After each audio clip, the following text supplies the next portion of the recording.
Di sebuah desa terpencil bernama Sukamaju, tinggal seorang pemuda bernama Dika. Sejak kecil, Dika hidup dalam kemiskinan bersama ibunya, Siti, yang bekerja sebagai buruh tani. Ladang mereka kecil, musim kemarau makin panjang, panen pun menipis. Malam demi malam, Dika mendengar tangisan ibunya yang semakin putus asa. Suatu malam usai membantu ibunya menjemur padi, Dika tiba-tiba terbangun oleh suara gemerisik. Di ambang jendela, sosok tua berkain lusuh berdiri menatapnya dengan mata sayu yang tajam. "Anak muda," suara itu serak, "kalau kau ingin hidup makmur, datanglah ke Pura Kunti Hening di pinggir hutan. Malam Jumat Kliwon, aku tunggu." Dika terpaku. Sosok itu lenyap sebelum Dika sempat bertanya. Rasa penasaran dan hasrat mengubah nasib langsung membuncah di dadanya. Hati Dika bertentangan. Ia tahu desas-desus pesugihan jiwa terjerat setan, janji manis yang selalu dibayar mahal. Namun memikirkan senyum ibunya yang makin pudar, ia nekat berjalan di malam Jumat Kliwon menuju Pura Kunti Hening. Hutan menganga gelap, daun-daun bergesekan, bayangan pepohonan menari menakutkan. Dika mengusap dada, menggenggam pecut kayu kecil sebagai penahan sudut-sudut ketakutan. "Aku datang," serunya bergetar saat melihat bangunan pura tertutup lumut dan sarang laba-laba. Di altar batu, lilin-lilin merah menyala mengeluarkan asap pekat. Di hadapannya, sesosok perempuan cantik berkebaya putih, mata merahnya menyala. "Selamat datang, Dika," katanya lembut. "Engkau datang mencari kekayaan?" "Bukan, aku akan membantu, tapi kau harus memberi sesuatu." Dika mengangguk gugup. "Apa yang ibu minta?" Perempuan itu tersenyum dingin. "Jiwa ibumu atau sekadar darahnya setiap bulan?" Dika menelan ludah. Ia teringat ibu yang sudah renta, sekarat di ladang. Jika ibunya mati, lalu siapa yang menjaga ladang itu? Namun desakan untuk berubah hidup begitu kuat. "Aku setuju," gumam Dika. Ia membuka kerah baju, menodongkan lengan kirinya.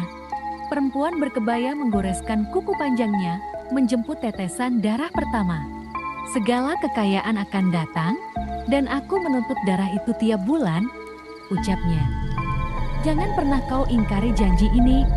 Angin berhembus kencang, lilin-lilin tiba-tiba padam, sisakan suara tawa meremang. Dika pingsan. Esok paginya, Dika terbangun di depan rumahnya. Di ladang emas, padi menguning lebat, hasil panen berlipat ganda. Ibu Siti bersorak, tetangga iri, dan Dika menjadi pahlawan desa. Dalam sekejap, ia kaya. Rumah lama mereka berubah menjadi rumah panggung megah. Uang mengalir deras.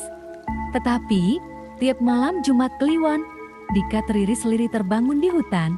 Darahnya dihisap, perasaan hampa menyergap. Rasa bersalah pada ibunya makin memuncak. Ia melihat bayangan perempuan berkebaya di pojokan rumah, menunggu. Suara tawa dingin di kegelapan. Bulan demi bulan berlalu, Dika semakin tergantung pada kekayaan instan itu. Namun darah yang diambil bukan hanya fisik ibunya, tapi harapan dan energi hidup Siti. Ibu Siti makin lemah, kedua matanya sayu. Dika merasakan ada yang salah, tetapi terlalu dalam terjerat janji. Hingga suatu malam, ibunya hampir meninggal. Ia kejang-kejang di pondokan baru mereka.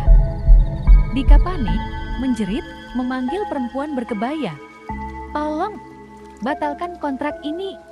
Perempuan itu muncul, wajahnya dingin. "Kontrak tak bisa dibatalkan. Sah, karena sudah kau tanda tangani dengan darah." Dika berlutut, menitikan air mata. "Apa yang harus kulakukan? Aku tak mau kehilangan ibu." Pagi hari, Dika memutuskan mengambil risiko terbesar. Ia ingin membebaskan ibunya dan dirinya dari pesugihan. Menurut dukun tua di desa lain, hanya satu jalan, mengorbankan dirinya sendiri untuk mengikat perjanjian balik dengan tenaga gaib yang lebih kuat. Dengan nyawa sebagai taruhan, Dika berangkat ke Gunung Merah, tempat konon makhluk terkuat dari alam gaib tinggal sang Panglima Bayu. Ia membawa keris pusaka keluarga, salinan kontrak pesugihan, dan batang kayu sandal. Dalam pertapaan 3 malam 3 hari, ia berpuasa, bermeditasi di puncak gunung. Malam ketiga, muncul sosok besar bersayap angin. "Mengapa kau menantangku, Dika manusia?" Suara bergemuruh. Dika menjawab tegas, "Ibu saya sekarat karena pesugihan gelap. Aku relakan nyawaku demi menebus dosa ini. Bantu aku membatalkan perjanjian itu." Sang Panglima Bayu tertawa, "Nyawamu harga terlalu murah, tetapi hatimu tulus. Baiklah, ku bayar dengan kekuatan petir." Sang Panglima menancapkan satu jempolnya di tanah, membelah langit dengan kilat biru menyambar. Kilatan hebat menembus kontrak darah di tas Dika, membakarnya jeti abu bercahaya. Angin menderu, mengusir aura perempuan berkebaya. Di desa Sukamaju, hujan deras turun. Air bersih membasuh ladang emas Dika menjadikannya ladang biasa kembali. Ibu Siti tersadar. Nafasnya lega, Dika roboh, tubuhnya lemah, namun hatinya damai. Beberapa minggu kemudian, ekonomi keluarga kembali sederhana, tapi penuh kebahagiaan. Hasil panen agak melimpah karena hujan baik. Dika dan Siti bersyukur. Ia bekerja keras, menabung pelan-pelan. Desa Sukamaju semakin hidup gotong royong. Dika menapaki jalan jujur, bukan pintas berbahaya. Setiap Jumat Kliwon, ia menyebar sedekah beras, sayur, dan doa untuk keselamatan jiwa di alam gaib. Pada suatu malam, ia bermimpi. Perempuan berkebaya putih muncul, tapi kali ini tersenyum lembut. "Terima kasih, Dika. Kau telah menebus jiwamu." Lalu ia lenyap ditelan kabut. Dika duduk di teras rumah panggung tua sambil menyaksikan matahari terbenam. Ibunya tersenyum. Tangannya menggenggam erat tangan Dika. Mereka tahu kekayaan sejati bukan emas atau harta materi, melainkan kebersamaan, kerja keras, dan hati yang damai. Bayang cahaya dari penebusan telah mengusir kegelapan pesugihan, membiarkan hidup mereka bersinar tanpa harga terlalu mahal.